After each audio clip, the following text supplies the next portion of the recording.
13 News at 4 begins with breaking news on the city's northeast side. And that's where a young child was shot and killed today. Our Emily Longnecker is live at the scene near 21st and Ralston Avenue. Emily, we've just learned this was a little girl. How did this happen? What have you learned from police? Well, Dustin and Felicia, police aren't saying right now if they believe this is accidental, but they are telling us the young child shot today was a little girl, and she died this afternoon at Methodist Hospital. This gray house that you see behind me with the yellow door open, that is the spot, the house here on Ralston Avenue, where they believe that this all happened inside. Again, police not saying if they believe this was accidental. They're not saying that yet. Investigators are trying to figure that out. Police say that they are interviewing two people who brought the little girl to the hospital just after noon. Police say that those two people are cooperating. Now, detectives had to wait for a warrant to get inside the house. That took a couple hours. Police say when they did get inside, they found several guns unsecured. Some folks with the Department of Children's Services have also been on scene investigating, and we know from police another young child was also with those two people when they brought the injured little girl to the hospital. This is devastating. I can't imagine what it's going to be like for this family. And if that other child was on scene, think what that's like for that child, how traumatic. They need an outpouring of love. Regardless of actions, that child, that family needs love. IMPD Public Information Officer Tommy Thompson speaking to the devastation of all of this, devastation for this neighborhood, for a family, and for this community. And again, we still do not know how this came to be, how this happened, but you heard police say today when they talked to us that investigators found several unsecured guns inside that home when they got inside in the spot where they believe that this young child was shot. And Public Information Officer Tommy Thompson just really giving some impassioned statements today, telling us that this has to stop, people leaving guns out unsecured. And we'll hear more from him about that tonight at 5. Dustin, Felicia? He's right. Devastating. That's the word. All right, tough story out there. Emily, thank you so much. I know you'll continue to work that scene. We'll check back in. Detectives are also investigating another deadly shooting today, and this one happened near Brookside Park. Police found a man who'd been shot early this morning. This is also on the east side, a little further east. Medics rushed him to a hospital where he died. Police say it began as some sort of altercation. Several people were detained there at the scene, but later released. So already a busy start to the weekend for Metro Police. And this afternoon, they're working to get an early message out to parents. Know where your kids are. That's what they're saying. We have heard this message before. IMPD leaders are hoping for peace after 3 straight weekends of multiple shootings. Police say many of these shootings involve teenage victims and suspects.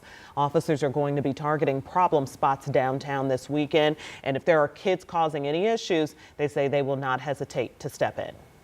If youth are engaged or kids are engaged or anyone's engaged in violent behavior, we will take action, law enforcement action, to deal with those situations. Metro Police are also getting reminders out about Indy's curfew. They say it is not meant to be punitive, but kids under 15 are supposed to be home before 11 every night. Kids 15 to 17 have to be home by 1 in the morning on the weekend. And there's a proposal to extend that curfew or ratchet it back. We'll see where that goes at the City County Council level. Also this afternoon, Chief Chris Bailey sent a plea for peace. He posted this video to social media just a few hours ago. Watch. Good afternoon, Indianapolis. It's another beautiful Friday. And as we head into the weekend, I want you to know that your police department is as committed as ever to keep you safe. But we need some help. We need some help from everyone in our community. Parents, guardians, aunts, uncles, cousins, mentors, anybody that has reach to young people in our community to send them a message of peace, a message of hope, that your life matters, that your choices matter, both for you and everyone around you. I'm asking and I'm begging that we have a peaceful and safe weekend. Also underscoring the importance of safety, the FOP, the police union, penned an open letter to the city saying in part, quote, "Hey, Indy, something has to change, and it starts with you.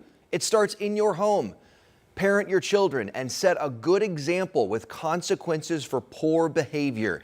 You must also speak out about politicians in charge who are derelict in their duties. That statement coming from the FOP. Yeah. Now, to help fight the recent violence, the Office of Public Health and Safety and Indy Peace are continuing their community engagement efforts with multiple peace pop-up community events. Workers will canvass neighborhoods, reaching out directly to community members to offer free resources, connections, and support. They say the goal is to build partnerships with the community and address the root causes of crime. The next pop-up is tomorrow morning from 10:30 to 11:30 at Grifols Biomat Plasma Donation Center at 38th and Post Road.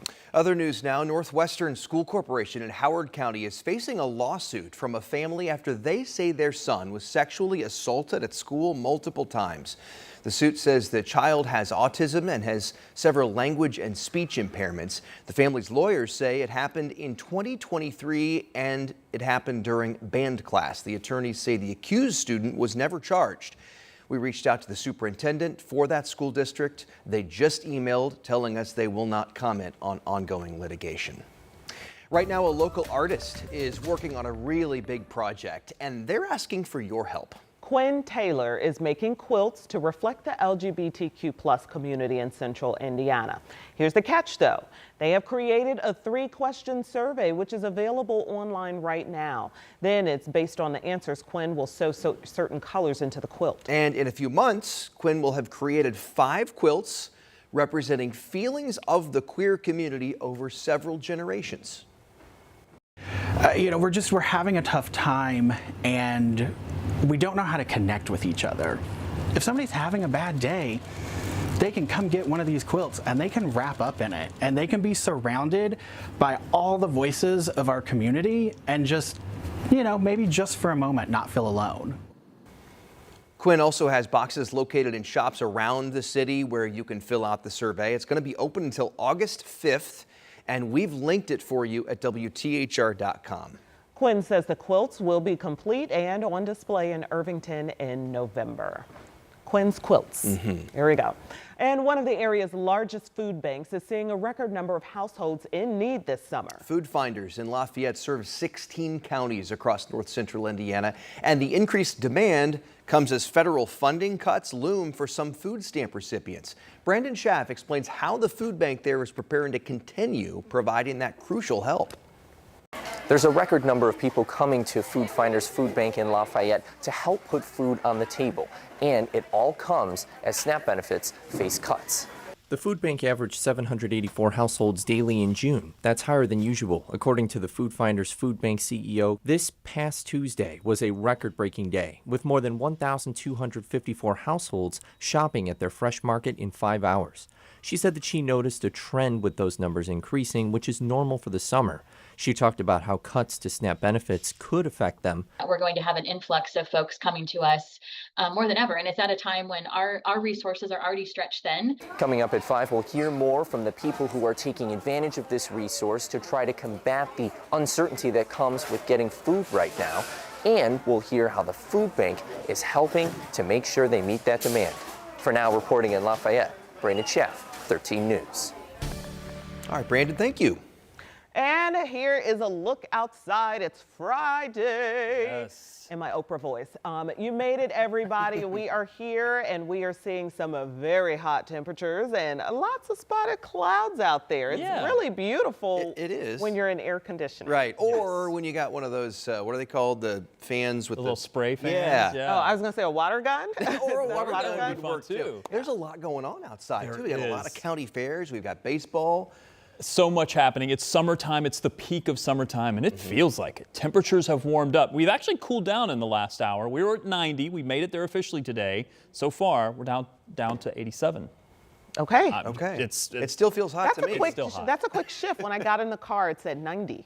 Yeah. It's cooled down a bit. Now there are some locations that are much warmer. Let's go to the map and show you where we are right now, because the temperatures, they're going to do that. They're going to fluctuate a little bit. We've probably reached our high temperature. We may see the temperatures bounce up and down a little bit, but 87 is now where we are, at least officially at the airport. But look, there are still some 90s on this map, and we expect the 90s to be with us, even 93 for Terre Haute. Now keep in mind, because it's very humid, actually a little bit more humid today than where we were yesterday. It feels much warmer than that. So factoring in the humidity, it feels like triple digits in Terre Haute. Feels like 90 at the airport, but feels like 97 at Avon. So when the numbers fluctuate just a little bit of that fluctuation can make your heat index approach 100 degrees or even get to that. As far as where we go through the rest of this evening, radar is relatively quiet. We couldn't rule out an isolated pop-up over the next hour or so, but for most of you, the vast majority will not see rain this evening. We'll keep the couple of clouds here and there in the forecast. Temperatures slowly cooling down. We'll be into the 70s overnight tonight. Partly cloudy skies, 72 for the low. And then tomorrow, it is another hot and humid day. Storms are possible for tomorrow, and I'm putting together some new model data. I'm going to bring that to you here coming up in just a few. In the meantime, let me talk traffic real quick. Had some issues out there today. Let's kind of talk about where we are. We had a couple of issues, 65 northbound right past the north split, but also 65 northbound at 465. One of the traffic cameras still shows the backup on 65 northbound as you approach and pass Southport Road, let's say. This area, it's starting to improve a bit, but we're still seeing the backup. Also had an issue here on 69 near Brooks School Road. The westbound, or I should say southbound lanes did have an obstruction in the left lane, but that looks like it's been clear now, at least according to this camera. So things are running much more smoothly at this hour. Felicia? All right, we like to see it. Also coming up, proving loyalty, the tool the FBI is reportedly using on its own agents to determine if they're maligning the agency or its leaders. Plus, the reason the Trump administration is firing hundreds of federal workers today. We'll be right back.